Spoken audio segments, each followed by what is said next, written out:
Reggie's twisting the knife in his heart. But Tony was in love once, long before. Girls like Karen can't hurt him no more. He sang, who cares if you're laughing at me? He sang, so what if you're lying to me? Tony says to Karen, I don't care.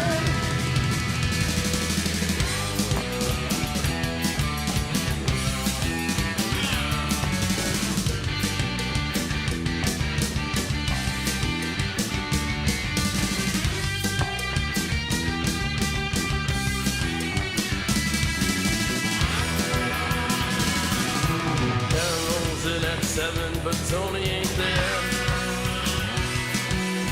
Karen don't get excited cause she don't care. Karen is a mess from head to foot. The note from Tony says, so long Toots. You say, who cares if you're laughing at me? You say, so what if you're lying to me? Tony says to Karen, I don't care. Says to Tony, I don't care.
Hi, this is JJ here at Once. What you're about to see is some very special content created just for you by the Once family.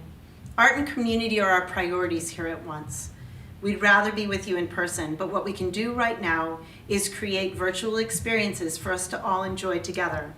No, it's not the same as being at a live show, but that doesn't mean that it's not a way to enjoy each other's company and entertainment. So, without further ado, a few house notes. The bathrooms are in the back, on the left. No flash photography, please. And as always, no crowd surfing. Enjoy the show.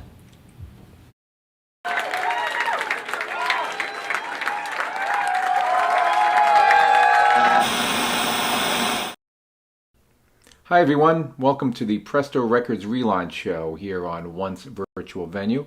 I'm Chris Porter, I'm your host for this program.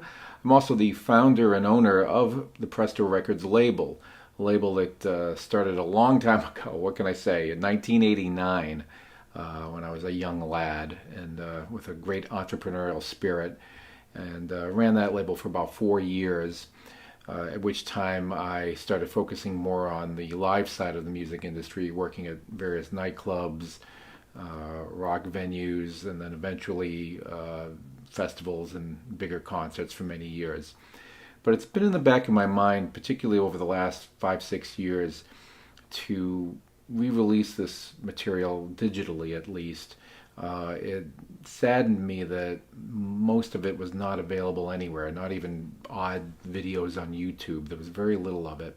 A few years ago, a dear friend of mine, Margaret Weigel, who I went to school with and was the bass player in the Trojan Ponies, one of the bands that was on the Presto Records label, got in some conversations. There were some people at her memorial, and we were talking about, how we hadn't heard the Trojan Ponies music in a long time, and none of it was available. So that bugged me, and I'm like, I need to get this stuff digitized and finally, get it out there so people can hear it. No bigger ambition than that, but that was something that I worked toward, albeit very slowly. But thanks to the pandemic, I had a little extra time on my hands to finally focus on this project. And so throughout the month of May and June, we will be releasing material from each band that was on the label. There were 7 bands involved with the label that encompassed about 11 releases, four singles and the rest full albums. So we're going to hear little snippets of some of that music throughout this program as I tell you a little bit of the story of the label. We're also going to see some new video that was recently made by some of the musicians of some of the bands that you'll hear from a little later. They've done some new videos for us, which we appreciate, and we're going to show those in a little bit. Also some vintage material that we found from one of the bands. So that's all coming up, as well as a conversation with a few of the musicians who were members of the various bands. We'll have a little Where Are They Now segment, so to speak, and chat with them a little bit about what they've been up to since those days and what their memories are of being in those bands back in the 90s. But first up, I'm going to tell you a little bit about how Presto started. Now, as I mentioned, I had an entrepreneurial spirit all through even college. I started managing bands and booking bands and having some interest of eventually starting a label. It did fascinate me. But admittedly, I started the label more out of a necessity because one of the bands I was working with, and I'll show you, this is a non-Presto record. This is an album called Lassie Eats Chickens from the band Classic Ruins. They were a band I managed. I was 20 years old when I started managing these guys. It's amazing they let me work with them, but I'm very grateful that they did, and that really helped propel me into the music industry because they're a pretty successful local band, getting a lot of good shows and some good airplay on different radio stations. So, unfortunately, the label they were on was a great label called Throbbing Lobster Records, which a guy named Chuck Warner ran for a while. That label folded. And so it was my task to shop the band and try to get another label deal. And while there was some mild interest here and there, we could not get a deal from anybody. We were, I was knocking on doors, calling, sending letters. This is, before the email days. So, I really went out there as best I could to get some interest, but we weren't able to, and they had a lot of material that was just sort of sitting in the can, so to speak, waiting to get out and be heard to people, and we'd lost a lot of momentum just kind of waiting around for a record deal. So I figured, all right, now's the time. I have some interest in starting a label. What better way to do it than with my band that I work with? And so the very first Presto Records release back in 1989 was this record called Ruins Cafe. In fact, there's yours truly right there as I'm pointing. There was a few different people, friends of ours that were on the album cover. Frank, Perry Nardone on drums, and Frank Rowe on guitar, and Chris Hurley on bass, who sadly passed away recently. So I'm glad to focus on this label also in his memory as well. So 1989, I crammed in as much record label research as I could. This is before the computer days, so I'm just grabbing books and doing all sorts of research, saving up a lot of money. God bless her, my mother gave me a few $1,000s to start it up, and that album came out, and to some good attention, and it got me on my way of being a record label exec, I guess you could say. So let's hear a little bit from Classic Ruins right now from the album Ruins Cafe, the title track, and I'll come back and tell you a little bit more about the next band who had some releases out on Presto. But here's Classic Ruins with Ruins Cafe.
Another band I worked with previous to my record label ownership was a band called Miranda Warning, and they were also looking for a record label.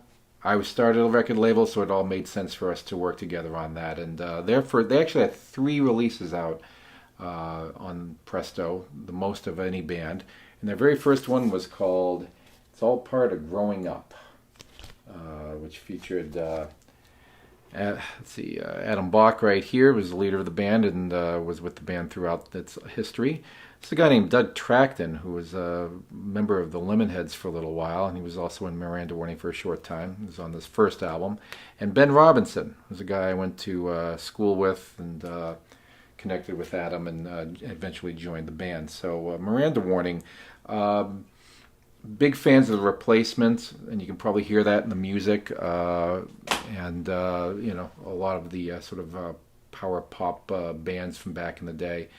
And we're going to hear a track from them from this particular album. Like I said, they had 3 others, and we'll talk a little bit about those other releases in a bit. But this is from the album It's All Part of Growing Up, and a song called Tolerance.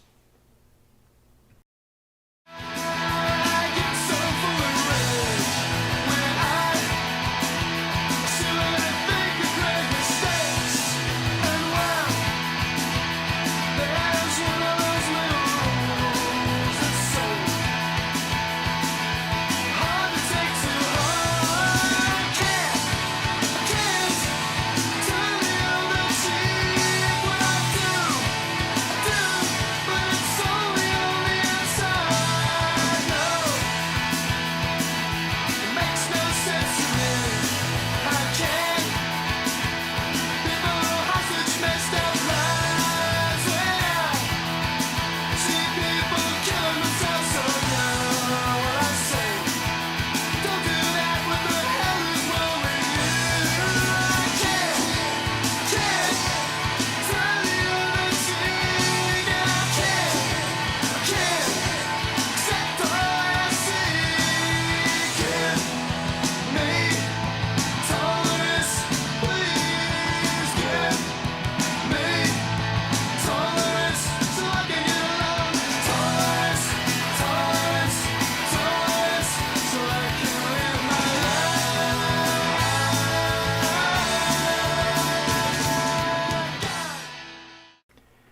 Now, while Presto Records was a label that mainly focused on Boston area acts, it was not exclusively that way. In fact, my vision was eventually for it to be more of a national label and working with bands from around the country eventually.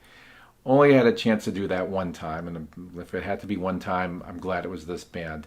It was a band called the Terrible Parade, who were a band from Cleveland, Ohio. They were around for quite a few years. Alan Grandy, the leader and founder of that band, I worked closely with.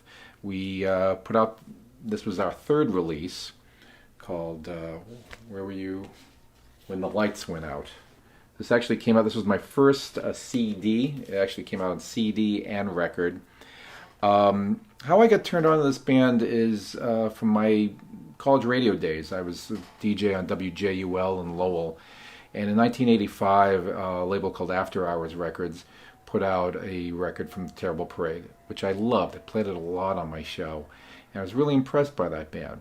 Never got around to seeing them live or anything, but they were just a band I remembered fondly of. And through a mutual friend of ours, a guy named Jim Clevo, who was a promoter of Cleveland music and worked in that whole music community in varying degrees, I met him and I told him, oh wow, I really love this band, The Terrible Parade. And he was like, oh, well, I can introduce you. And so eventually we connected, Alan Grandy and I.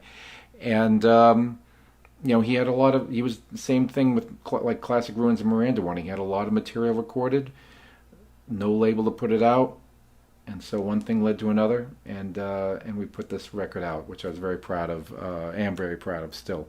So an interesting thing about the Terrible Parade right now is some music has actually gotten licensed to a pretty prominent show on Apple TV called For All Mankind. One of the songs that Terrible Parade put out on Presto Records ended up on that TV program recently in the soundtrack. So we're really proud of that. Hopefully that bodes well for more to come. But let's listen to a little snippet from the Terrible Parade from their album Where Were You When the Lights Went Out. This is a song called When I'm Waiting.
All right, back to the Boston bands. That's our only non-Boston band, The Terrible Parade. Everybody else from Boston, including this wonderful band called Miles Dethmuffen. Cover here, out here. You can see I have a lot of copies of this record, and here's one still in shrink wrap. No doubt going to be worth a lot someday. Linda Bean, Kevin Coombs, Ad Frank, Adam Goodwin. In the band, they were together for a lot of years. This band eventually morphed into, or just pretty much just changed their name. They're pretty much the same band called Permafrost, who I worked with in more artist management in those days with them. But they started off as Miles Dethmuffen, and this is a wonderful sort of indie rock pop record. I still love listening to it to this day. And a lot of the players in this band went on to some other bands. They've all been pretty active even since the 1990s. So this is an album called 9-Volt Grape. Very proud of, like I am with the others. And we're going to hear a track right now called In Clover from Miles Dethmuffen.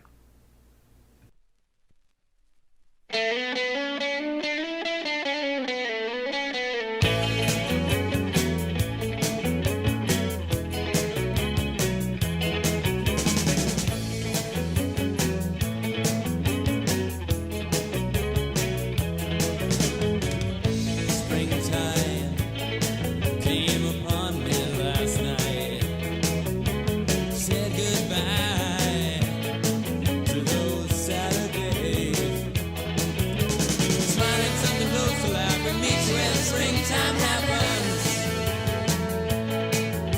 They move so fast and empty souls to wonder where their bodies go. And the world that you forgot says this is what you're not. And the television rod says this is what you're not. Look at us, ridiculous. A burn on the clothes and we're cool. But I'm not sad. I'm not sad. I'm not sad. I'm not sad. 'Cause I'm hoping. Yes, I'm hoping to be getting on and getting over, spending all our days. Okay, that was Miles Dethmuffen with In Clover. Really happy to finally get that out to the world in a few weeks. It's been a long time coming, so I hope you all check that out when it's released. Before I go on to the next band, though, there's one more very important thing I should mention about Miles Dethmuffen and talk a little bit about their brush with daytime television fame. I am speaking of the time back in 1991. We have no idea how or why, but the band was, their name was included on in a script for the soap opera All My Children.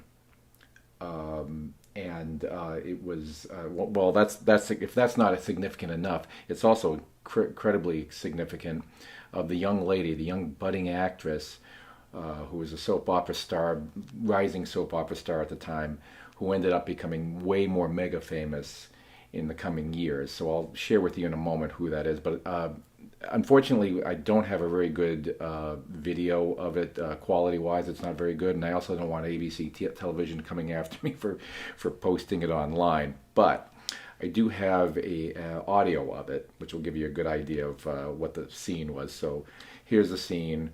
Actor David Canary, who was on All My Children for a gazillion years, playing Adam Chandler.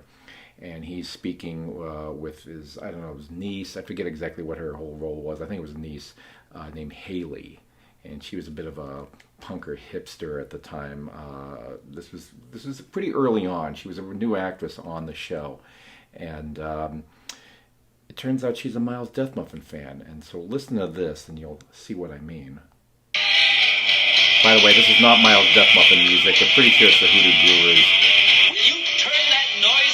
David Canary. You call Miles Dethmuffen noise?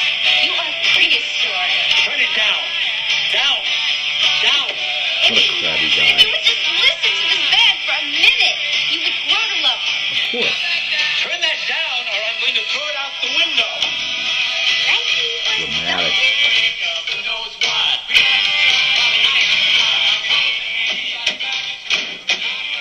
All right, a little fumbling around. And now some more How long dialogue. have you been on that phone and with whom? I'm trying to reach the DJ at the radio station so I can win the contest. Very okay? important. You've been calling the radio station? Wow, you catch on quick. Sassy. This is my private line. I've been waiting in my office to receive a very important phone call on that line. Oh, yeah? A very important phone call. What do you think, this is trivial? Do you know what I'll win if I win? Check this out. I shudder to consider. Miles Dethmuffen will come to my home and give a private concert for me. For us. since I'd this enter is that my home contest, wouldn't you? present. Did you know that, Daddy? I'd rather put my tongue into a blender. Now, get off of this. It's my private line. Not until I get mine. Not until she gets Miles. So that was quite a scene, and quite amazing to hear about this. I had a daytime bartending job I did part-time, and we weren't watching All My Children at the bar. So I get home that evening, and with a slew of messages saying, "Oh my God, Miles Dethmuffen was on All My Children." On All My Children? What are you talking about? And it was a bizarre and incredible time. We got some press out of that. apparently Haley didn't win the contest because the band never got called to show up on the show. We were hoping, but at least we did get on the radar of a woman, a young lady who was to be famous in the coming years. That was one Kelly Ripa, yes, of Regis and Kelly and Ryan and Kelly and Michael and Kelly and whoever else she's hosted that live morning show with.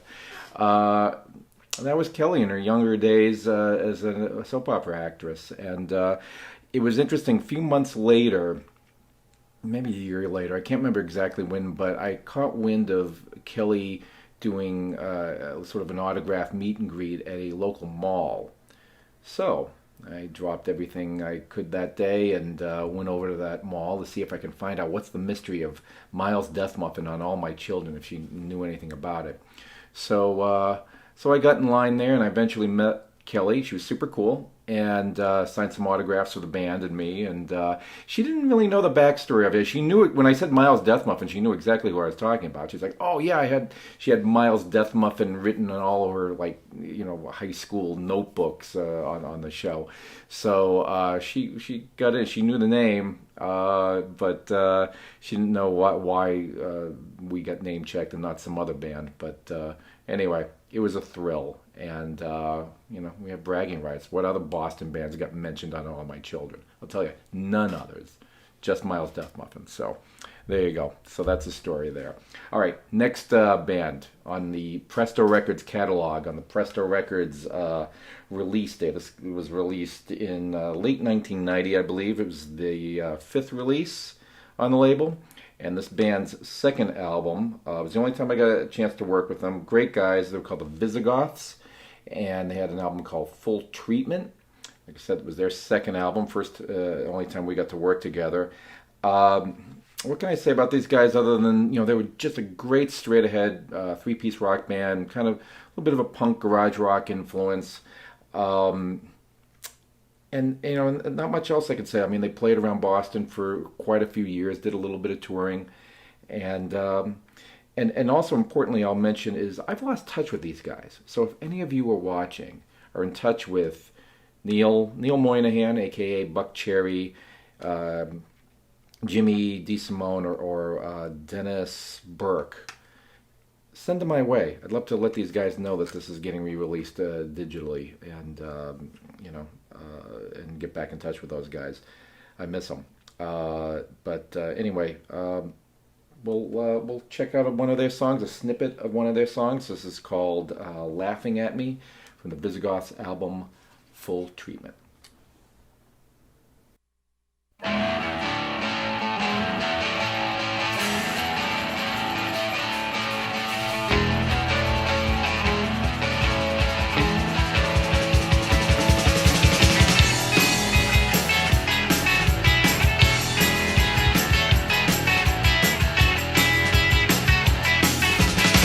Like a red-headed foster child and whip like a rented mule.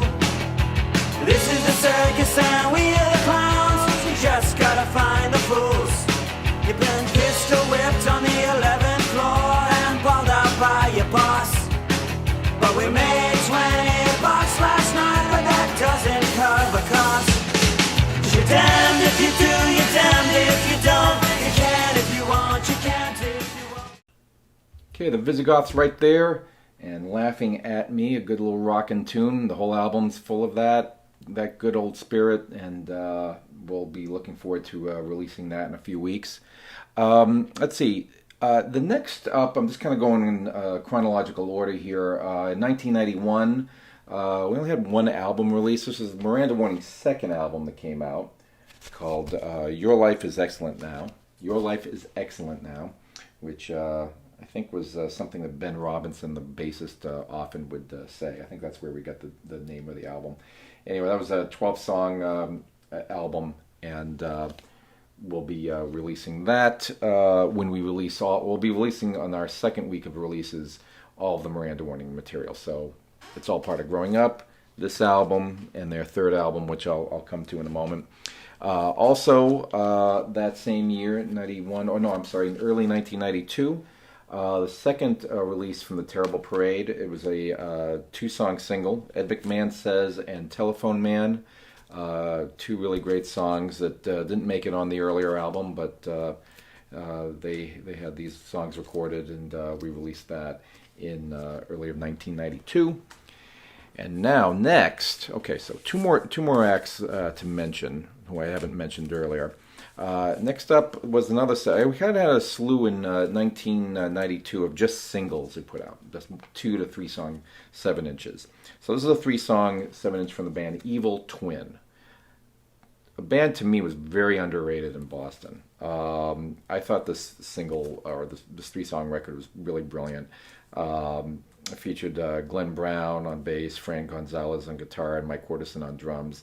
And the song we'll be hearing in a moment, or a snippet of it, is called Say Goodbye.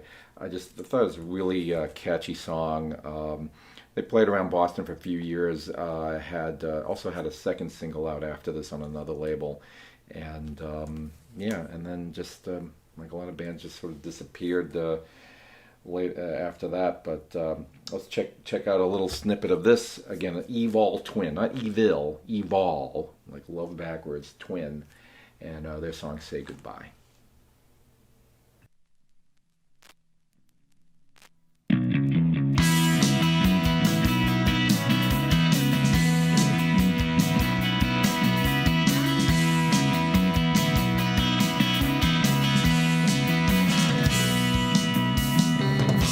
Say goodbye.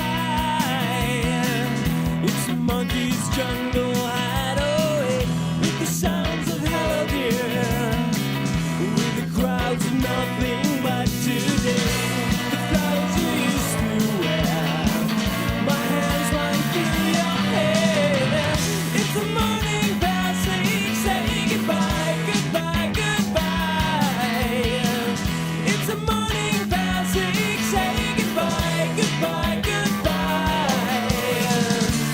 I'm so tired today.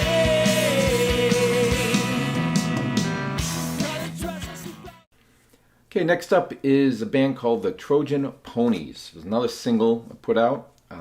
This was put out in 1992. Trojan Ponies, and a song called Growing Old, along with another song called Dean I. This band went through a couple of different phases. I knew, so Margaret Weigel, the bassist, who sadly passed away a few years ago, Jeannie Century, both those ladies and I, we all went to Brandeis University, and I knew them from another band they were in called In Case of Jerome. That band ended up breaking up, and they started the Trojan Ponies, and originally with a singer named Jody Sussman, who's an old friend too. And they didn't put out any releases. Jody eventually left the band, and then they recruited Siobhan McCauley to be the lead vocalist, along with a drummer, Michael Nodblock. And the sound of the band was a little different, and I mean, I love the first version of the band, but the second version of the band really blew me away too. And so we wanted to work together, and we were able to do that single. They also put out a second single a little later on the old Rockville record label out of New York. A great band, and one of my favorite releases on the label. So let's check out some of the music, a little snippet of Growing Old by the Trojan Ponies.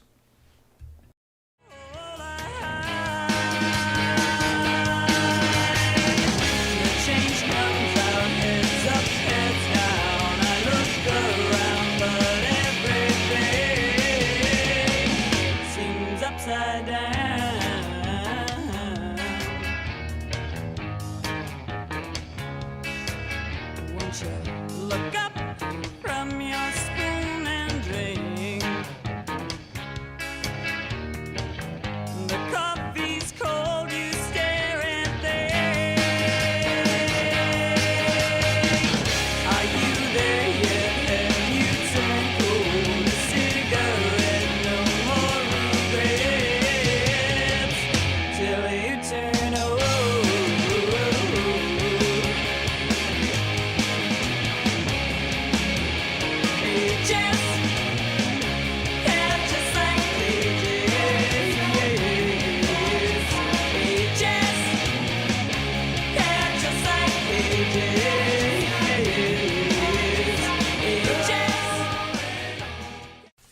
Okay, we're getting down to the end of the early history of Presto Records before this revival happened. So I only had, after Trojan Ponies, there were only 2 more releases we put out.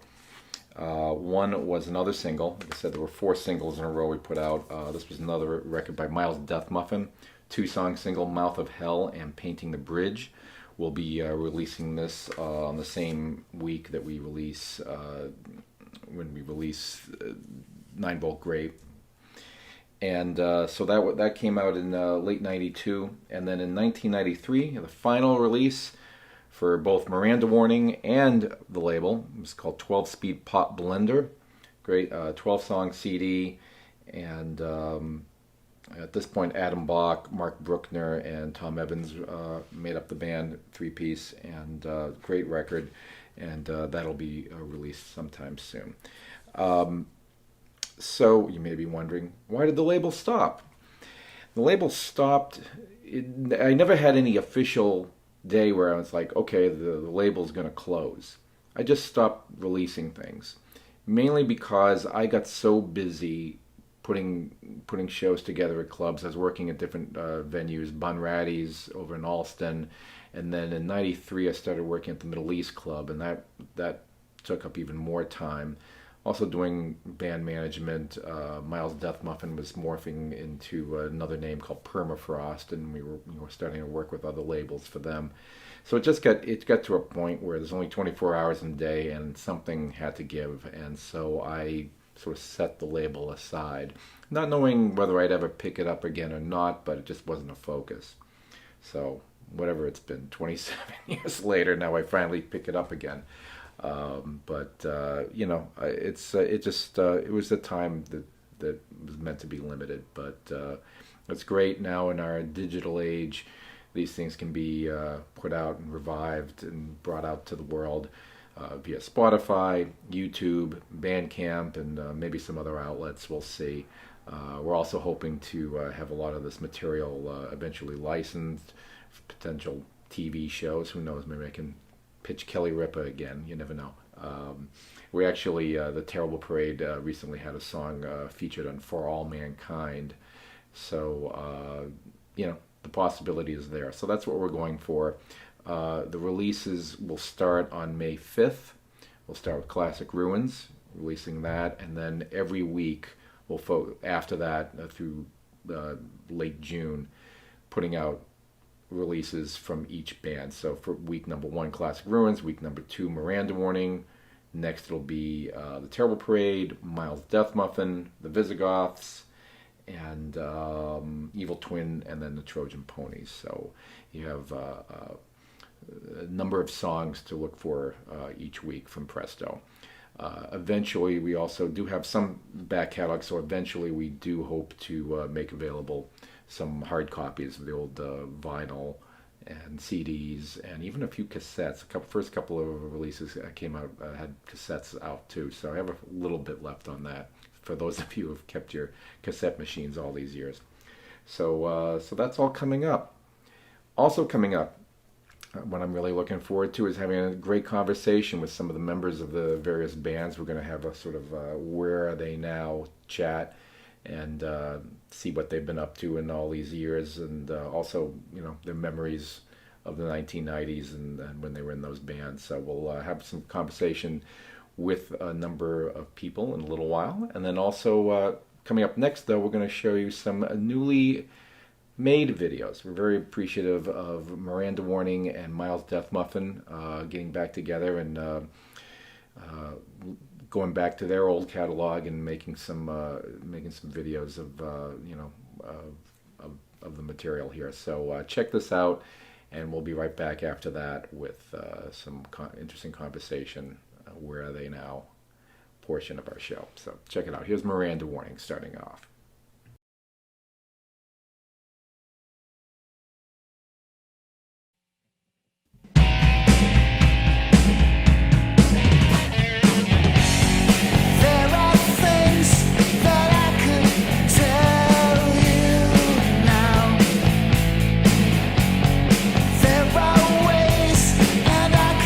Show you how.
Hey, everybody, thanks so much for sticking around. We will be talking with a few members of the bands in a little bit, but I do want to start off by telling you or making it clear when our release schedule is. So this is all going to be out on Spotify, Apple Music, Amazon Music, and YouTube. Eventually, we hope to have it all out on Bandcamp. The first one was out already. May 5th, we released the Classic Ruins album, Ruins Cafe. May 12th, so this coming Wednesday, all 3 Miranda Warning releases will be out, all album releases. May 19th, the Terrible Parades album and single. May 26th, Miles' Dethmuffen, both the album and single. June 2nd, the Visigoths album. June 9th, the Evol Twin 3-song single. And June 16th, the Trojan Ponies single. So speaking of Trojan Ponies, what you saw there was the Trojan Ponies live at Bunratty's, I think 92, I think it was. So anyway, it was great. Thanks to Siobhan for finding that. Also, before I forget, big thanks. I have to give huge thanks to a number of people. Jeff Hyman and Jeff Ross from Two Jeffs on Music in Seattle, good friends of mine who helped spur me on to make this a little bit bigger deal than I originally intended. I was originally just going to throw some songs up on YouTube, but I'm glad we're doing this a lot more properly, and I appreciate all their efforts. Steve Turnage for digitizing all the releases. Adam Klein, PR media wizard, who I think has gotten us more attention over the last 4 weeks than I had 4 years of the label being around. So thanks much, Adam, for your help there. Also, huge thanks to the whole Once Virtual Venue crew, Aaron Jeanette, Bridget Duggan, Jamie McElhaney, JJ Gonson, Maddie, among many others who make the operation happen. So thanks to them. Also Elizabeth O'Keefe for big help on the Presto Records website, which is live now. So if you go to PrestoRecordsUSA.com, you'll see some info on there, and more info will be added in due time. And most of all, I thank all the bands who are part of the Presto Records story, some of whom are here with me right now. Speaking of, we've got Adam Bach, Tom Evans, Ed Frank, Linda Bean Pardee, Glenn Brown, Gene Century, Siobhan McCauley, Alan Grandy, maybe some others, but we'll start with that. It's a whole gaggle of people right there. Psyched to have you all here. Adam Bach and Tom Evans, let me start with you, since Miranda Warning was one of the first bands I worked with. And Adam, I think I know you the longest, from back in your beginners only band days and all. And obviously you were part of the whole history of Presto Records with the number of releases we had. Talk to me a little bit about your thoughts or your memories of that time when Miranda Warning was around, and you had quite a number of people who were part of it. Oh, by the way, before I forget, I have to give a plug to Mary Beth Ramsey. She was on the 12-Speed Pop Blender album. I neglected to give her a plug. So anyway, but Adam, can you speak a little bit? And Tom, please feel free to chime in whenever. Just your thoughts of those times. Sure. Yeah, you mentioned Beginners Only, which was my first, I guess, real band that made it into Boston and started playing the clubs. And I started getting into a little bit harder edged, sort of material. And any band is hard to keep together. So when that lineup started to turn over, I made Miranda Warning out of it. And that was a lineup that was hard to keep together. We did have a little bit of a change in cast of characters. Tom, who's on the screen here with me now, joined as drummer, I think, in 1990. Is that right, Tom? I think it was 1990. Yeah, the band started in mid-'87 or something like that. And Tom and I saw it out through the end. You mentioned Ben Robinson, who was on the first couple albums, Mark Bruckner, who was on the second and third. And yes, you can hear Mary Beth singing on the third album. Good job, Mary. It was a really incredible time for live music in Boston. Just had an amazing number of high quality original rock acts and labels too. I think the colleges and universities draw a lot of artistic people, and they hang around and they stay, and there were lots of places to play, even if you were only getting $50 a night or 75 or whatever it was in those days. but wow, it wasn't that hard. I mean, to get some exposure, to play frequently. And thanks to people like you to make records and get them on the air. Local radio was supportive, a lot of college radio, and even that touring that we did, which was Yeah, we got to go to some exotic places like Ames, Iowa, and Lincoln, Ames, Nebraska Iowa, together, among others. You know? Lincoln, Nebraska, which still took pennies in the parking meter. Life was good. That's right. Jacksonville, Florida, University of Tampa, where we met River Phoenix, if you remember that night. Yeah, his band opened for Miranda Warning, Alika's Attic. How about you, Tom? What do you think? You got any good memories, bad memories of that time? We've lost you, Tom. We can't hear you, dude. We heard you a second ago. That damn microphone of yours, right? There you go. No. I'll continue. Live TV, folks. This happens. I loved all the Presto bands. I saw them all. We played with most of them. I don't think we had a gig with Evol Twin, but I remember you did once. I know you did with Von Radis once. I remember watching them closely at T.T. the Bear's place. Most of these are gone. Most of the venues, unfortunately, it's a different time. Now, Tom, let us know when you're back, when your audio's back. Can you hear me? Now we do, yes. Yeah. See, I just remember way too many hours in a station wagon with Chris Porter on some of those tours. And some of the great bands that we played with on those gigs with names like Coffin Break and Hostile Amish. I mean, you know, really great stuff. And of course, it was an honor to hold down that Spinal Tap drummer chair for so long after, you know, had spontaneously combusted all his previous drummers. Were you on that? You were on the Stashes gig with a Columbus gig at Stashes? Were you on that, Tom? Yeah. Yep. I thought so. Yeah. So John, the Mekons. That was the first time I saw the Mekons. I would say they're a pretty seminal band, and got a good friendship with John Langford later on. He doesn't remember the gig, not that I expect him to, but just kind of funny years later connecting with him. And then we drove down to Cincinnati after that for another great show. So, and it's been great, you know, getting together with you guys again. And, you know, Ad and I have been in bands off and on since Miranda Warning. But, you know, the chance to record with Mark and Rick again has just been fantastic. That sounded great, guys. Fine up here. I like that. With all due respect to the earlier recording, man, that sounded fantastic. I thought. Thanks. Yeah, I got pretty good at doing lockdown videos. I think that was like the 10th one I did, so we got pretty good at it over time. And we actually recorded a second song, and we're thinking about doing a third. So there's now a Miranda Warning website. There's a Miranda Warning Facebook page, and you know, you can find the stuff as we release it in the future. Online. And what are you guys up to nowadays?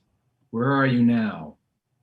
Well, I did another band called Jump Rope, the indie pop type band with little jazzy chords and stuff in the late 90s. And then that lasted about 6 years and 3 albums worth of material. I did a couple of solo. I learned home audio recording and did solo albums in the 2000s. And then you reach a certain age and you start thinking, gee, can I actually monetize these skills? So I started a tribute band called Afterfab, which was the first and still the best tribute to the Beatles' solo careers only. And I learned a lot about the live music business. That was a hard sell. We got up to the theater level. We played at the Regent Theater in Arlington. We played at the Palace Theater in Manchester. We played Wolf Hall in London, Ontario. But it was a hard sell and a large band and difficult to keep going. And of course, Tom was the original drummer in that band for most of it. And then I got an offer to join a Poison tribute, which is a band that I never listened to because I was doing indie rock at the time, but I remember them because they turned up on Enigma Records with a self-made record. And then they got picked up by Capitol and became like the hottest thing in the world for 4 years. And that has by far been the most successful thing I've ever done. And that continues to go strong. And in fact, we're playing on Memorial Day up at the Bank of New Hampshire Pavilion with 4 other tribute bands. Huge, huge show. That's a COVID opportunity. Socially distanced, reduced capacity, 3,000 seats show. But that's how big it's gotten. Tribute acts have been the fastest growing segment of the live music business for the last 15 years. Yeah, that's true. Although I won't lie, Adam, if I could pick, one of a few bands I could never ever imagine you in as be a Poison tribute No, band. me I'm neither. not knocking it for a second, but I just wouldn't have seen that coming. But they really do sound just like their stated influences, which is the AC/DC, the Rolling Stones, and the New York Dolls. True. And I play bass, and Bobby Dahl just bangs eighth notes with a pick, so I can do that. Totally. Well, guys, great to see you. And stick around, but I'm just going to move on to another band now. Let's see. Oh, Alan Grandy in the house. I think I saw Alan. Love to spotlight Alan from the Terrible Parade and see what he's been up to. I know he's been a busy guy in the midst of moving from Ohio to Florida. So we're going to try to shuffle some things around. Alan, we couldn't hear you earlier. Can we hear you now? Still nothing. I see that you're there. Oh, dang old Zoom. Yeah, we're not hearing you, buddy. But I'm glad you're here. Maybe we'll come back to you in a little bit. Here we go. Gotta run on things on the cuff here. All right, Miles Dethmuffen. Let's talk about them. I know Ad Frank's here and Linda Bean Pardee are here. Great to see you too. I mean, I've been in touch with you both over the years, and my visits back to Boston, I often see you too, which I'm very glad of. And also Adam and Kevin who aren't here right now. But Kevin has been chiming in on Kevin has been very vocal on the YouTube chat. Oh, fantastic. Okay, I think I did notice that. I was trying to monitor both, so great. Well, I'm glad for that. He's not as photogenic as Linda and I, so we cut him off. I know. We get a Frank and Bean. It's just meant to be here. Same question. I'll start with you two. We're the Robin Zander and Tom Peterson of Miles Dethmuffen. Right. No, it makes sense. It makes sense. You did all the lead singing and all. And first off, thanks so much for making that video. It's great to hear Johnny Marr in a garage. And now you two have been very busy in a lot of different bands since Miles Dethmuffen Permafrost days. But let's start. I'll start with the same question I asked Adam and Tom. Just your general memories and thoughts of the 90s, the Miles Dethmuffen days, particularly when 9-Volt Grape came out. Oh, we hated each other. It was hell. It was pure hell. This is sounding just like a Miles Dethmuffen interview from back in the day. Yeah. Yeah. Linda, are you on mute? This is I was just allowed to unmute. Okay. I was just granted permission to unmute. So here I am. Okay. Hello, everyone. Hi, Linda. Do I have permission to mute you again? This would be awesome. Sorry, Chris, what did you want to know? Oh, besides hating each other, any other thoughts of what you went through back in those days, or just how you look back at that band? It was fun. We had a good time. And Chris, you were always so awesome to us. So thank you for everything. And this is really cool that you're doing this now. So, but back in the day, I don't know, we're playing music and learning and doing it. And how long did the band last? The Miles and Permafrost together? I'm trying to remember how many years ago, what years that was. It was about 10? That was my entire adult life up until I was about 31 or 32. So I mean, Linda and I met the four of us met in high school. So it's possibly as long as 15 years. I think that's because you were called a Method for a few at the very beginning. Right? I hate to say it, we should have been a lot better than we were if we were together for that long. But my earliest memory of you, Ad, actually, was I don't think Miles was in the band. I know exactly what you're gonna say. Yeah, about you playing Donovan covers at the WBRS. Yeah, playing. Do tell. All of my. That was my first time hearing Ad, and little did I know. I was like, oh, oh, this I is a love Donovan mushrooms. song, and then I just I walked love away, and I'm like, oh, it's mushrooms. that guy who does Donovan covers. Yeah, Oh, that's pretty much how they know me now. Still, Oh yeah, nothing wrong with Same. Donovan. Man. I'm a fan. So tell us a little bit about what you guys have been up to since then. A lot of bands, right? Well, you know what? Ad and I, we were on Presto Records together, and now we're actually on another label together. We're on Red Records, and Great label. my new band is called the Chelsea Curve, and we are putting out singles every month. We're trying to, anyway. We're on our second one, so that's our plan. We're just gonna put out singles until we can't. And Ad's band, the Daylilies, take it, Ad. oh yeah, we're very, very good, and They are we very will also have a Daylilies. single coming out soon on Red, and that's all I got now. The Daylilies. Look us up if you like us. You will. They're good. And we can probably find some other bands out on used record stores. I mean, Linda, you were in Orbit and a number of other bands too, right? That's true. I was in Orbit. I was in Frigate. Very good. Actually, you know what? And Presto Records wise, I had a little stint playing a couple of shows with Miranda Warning back in the olden days on bass. That was fun. Oh, Just I one or remember that. two. Interesting. Back then when Ad- Rick and I had the same hair. And we might still, I don't know. But his beard's way better than mine. You get a little, and then Ad Frank and the Fast Easy Women. You were Fast Easy Woman for a bit too, Linda, right? True. That's right. Yeah. Yeah, we keep coming to Adam Goodwin from Permafrost Miles Dethmuffen plays in the Daylilies with me. Kevin and Adam and I did. We were kind of the backing band for a play. We produced Joe Carroll Pierce's Bad Girls Upset by the Truth a couple years ago. We never really broke up. Yeah, no, you all end up in something together later on. It's like Don Henley said, you can check out anytime you like, but you can never leave. That's it. They keep pulling me back. I hear you. Well, great to see you both and everything. I wish you both well. I look forward to seeing you all in person sooner than later. So, cheers to that. Cheers. Let's go to the next person. So, Evol Twin, Mr. Glenn Brown, who I've been in touch with on Facebook for years. This is the first time I'm getting a talk with you, Glenn, in a long time.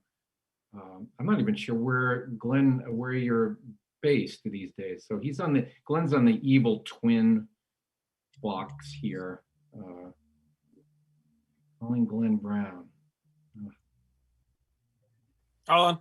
There you are. Come on in, Glenn. How you doing, Chris? Doing great. Great to see you, man. Now, where are you based now? Hingham, Massachusetts.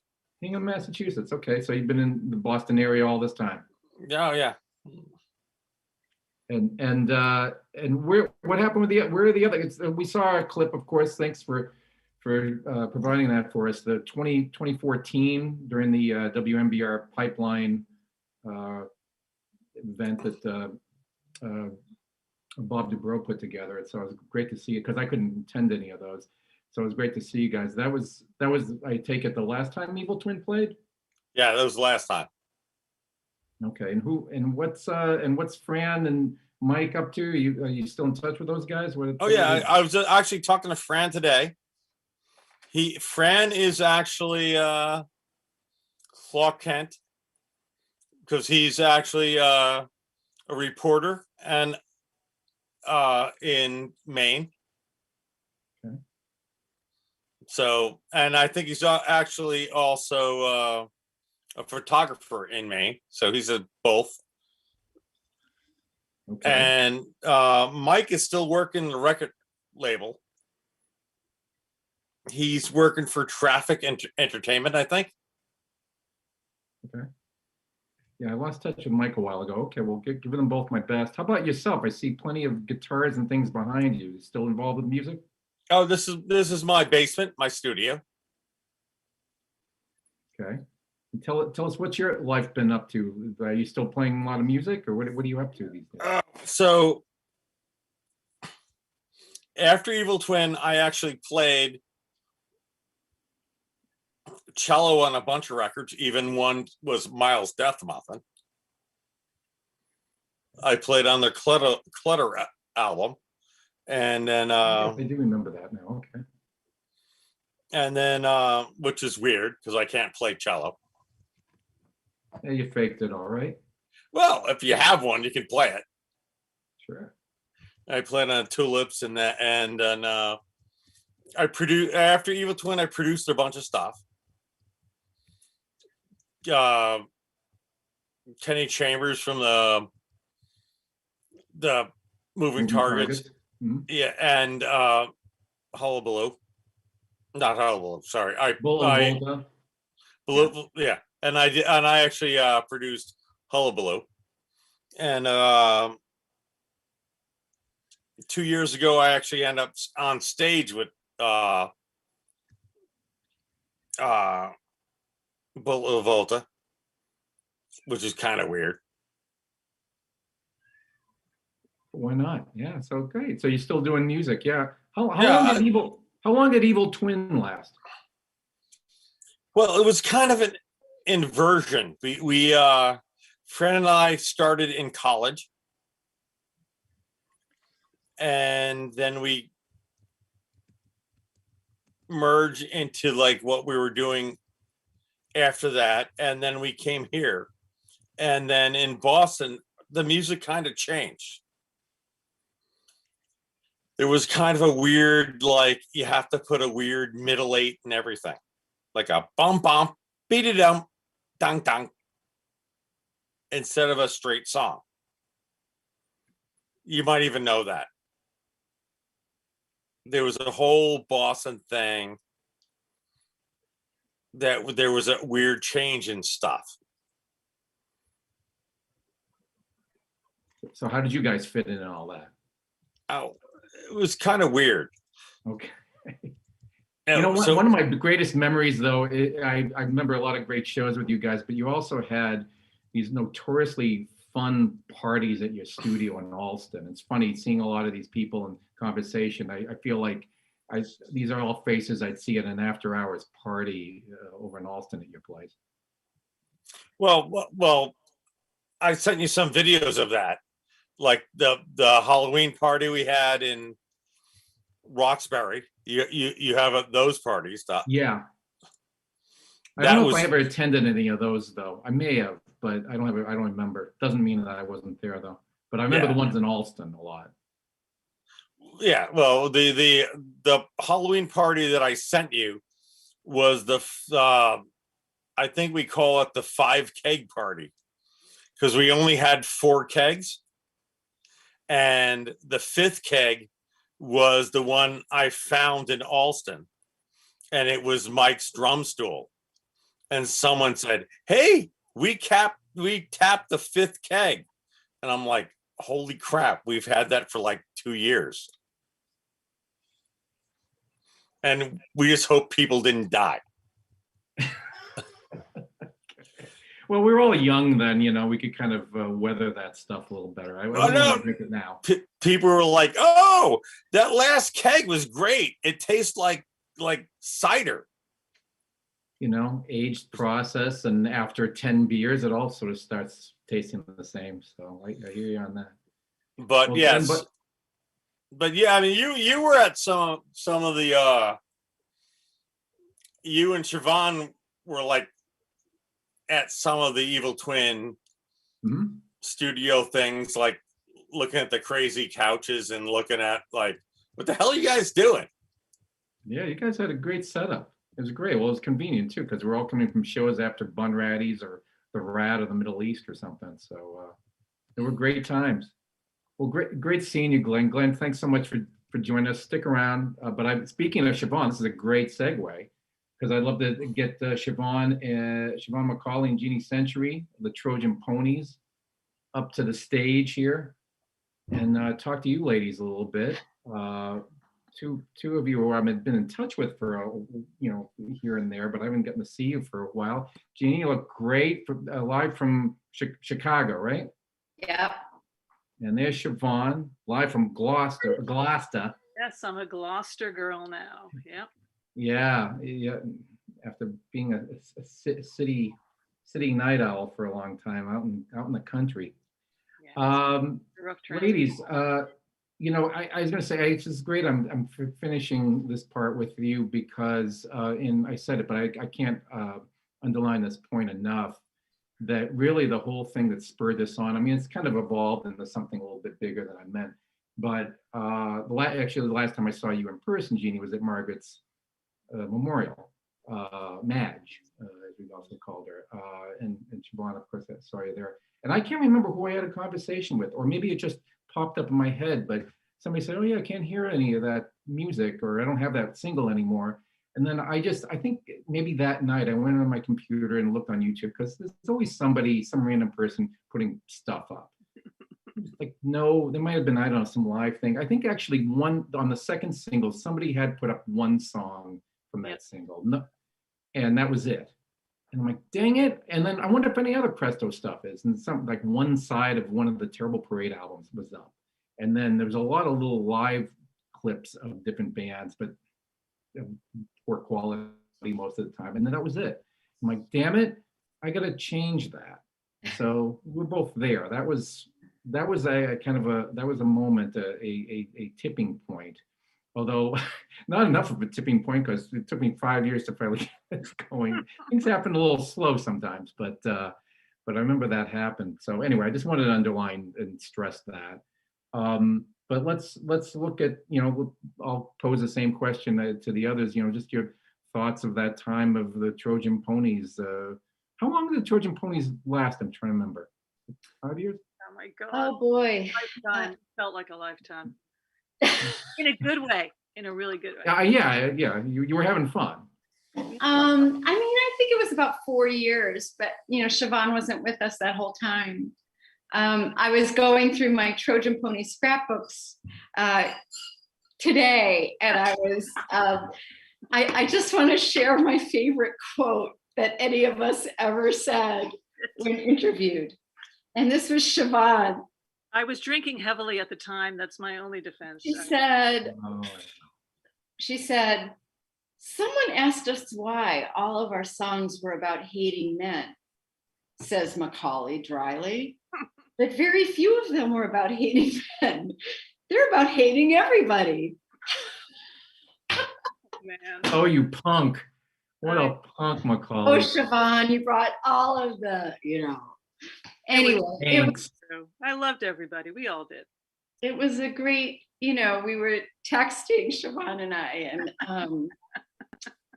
I have nothing but fond memories. And I miss Madge terribly. Yeah. And, so I think about her often. So I think about the Trojan Ponies often. Great to see her on stage there. You know what? I forgot to mention another thing, Siobhan. You told me this. It was a little obscured there, but that was Mikey D, kind of in the front there in that video. Got to those Mikey D, legendary radio guy, impresario. Mikey sighting there too. So Mikey and Madge. So it's good. It's good to see. I think it's really so cool that even though she isn't here, Margaret has been the genesis of all of this. So that brought a tear to my eye when you said that. It's really cool. Yeah. You still have the watch that we gave you, Chris? The what? Do you still have the watch that we gave you? Yeah. The Presto Records watch. Come on. Oh, yes. Oh, you gave me that. Mystery solved.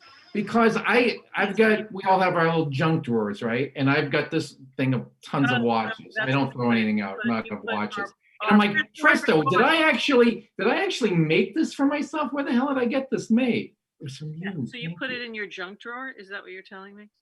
Now, do you understand why all of our songs were about hating everybody? Is it clear now? Yeah, it's I do. So I'm gonna be the subject of your next song. Great. I'll put a little note. Trojan Ponies gave this to me. Please do that. No, I literally found that just a couple of months ago, and I was like, wow, Presto Records Award. Thank you for that. And thank you for all the great music. And what have you two been up to? Any musical things? I know, Siobhan, you have been certainly, but Yeah. where have they been? That's part of the time. So what have you been up to?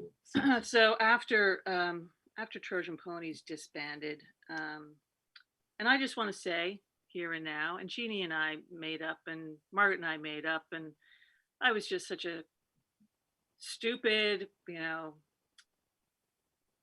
person at that time. I really was. I just didn't know You how were to evolving. handle We the all emotion. I didn't know how to evolve. handle the emotions of feeling like people were leaving me, and so that bums me out that we ended that way. But we all made up afterwards, and so it was fine.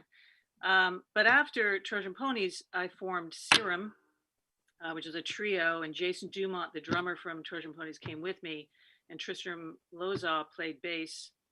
He actually reminded me a little bit of Margaret with his bass playing. It's just like so melodic. And then I had that band for a couple of years. We put a record out. And then I formed Embryonic with James McCaffrey, who I've been with for 30 years now, which is unbelievable. And I met him because of the Trojan Ponies. So I owe the love of my life. And I will say to you that it took a lot of convincing.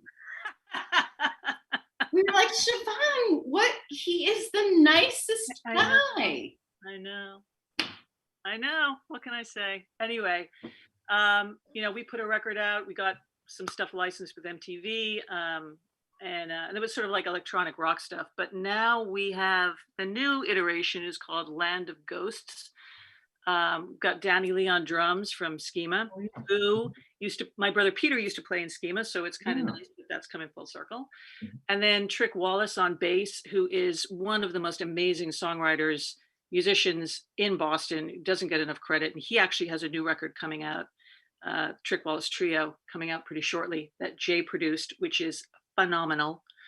And Land of Ghosts have a record coming out that Paul Calderi mixed for us. So all goes back then to Paul and Sean. So that's where we are. Yeah. Jeannie, you ended up moving to Chicago eventually. I moved to Chicago to take a job at the University of Chicago. That's right. Yeah, I'm doing the same thing I was doing when I was in the Trojan Ponies, which is trying to make education better. And I think the most musical thing I've done lately is play guitar and sing with my two sons that I made with my former husband, Sean Slade, who many of you would know. And that's been awesome. And, the guitars came off the wall and they're just playing like crazy. And it's great. I'll see Sean on Saturday because our son is graduating from college. Oh my God, Jean. Years gone by, eh? Okay. Wow. Well, congratulations on that. Give Sean our best, and hey, and you can all, put on Spotify or whatever you're using June 16th and say, listen, I'm your mom. Here you go. Well, they laugh at me, right? They laugh at me because all olds are stupid. But boy, I kick their ass. Trojan Ponies. I thought it was a great name for a band, and I think it stands up to a lot. I think some young band of like 18-year-olds is probably going to cover this stuff somewhere along the line. Yeah. That's how good it is. Anyway, ladies, great to see you. Stick around. We'll have a little after show thing and everything. Great to see you. All right, and then Alan Grandy, did we ever get the microphone working for poor Alan? No. Okay. Well, Alan, buddy, I appreciate you being on here with us. And anyway, I appreciate all of you for watching. We had a lot of folks on YouTube and here on Zoom. And also, so anybody who wanted to watch it and they couldn't get around to being here, this will be archived on the Once Virtual Venue YouTube page. So please check that out and watch it again, or forward that to others to check out. Again, releases every Wednesday. Miranda Warning coming up May 12th. Terrible Parade May 19th. Miles Dethmuffen on May 26th. Visigoths on June 2nd. Evol Twin on June 9, and Trojan Ponies on June 16th.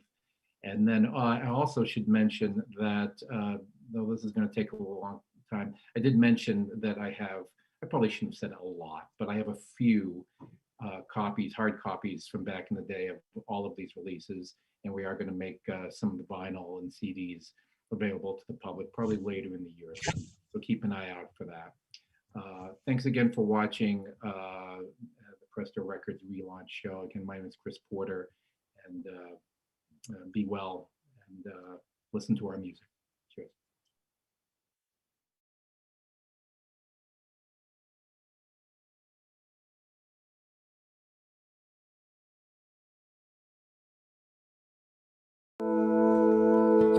Once Somerville started unexpectedly.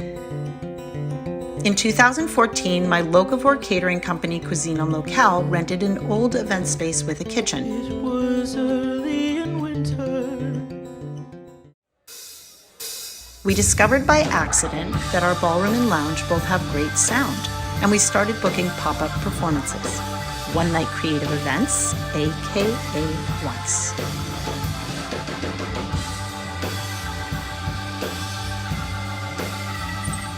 In short time, we were operating as a 2-room, 411-person safe and inclusive venue. We hosted so many amazing bills with local and touring bands and performers, sometimes 7 nights a week. We worked hard to make the best experiences we could, and our friends kept showing up and bringing their friends.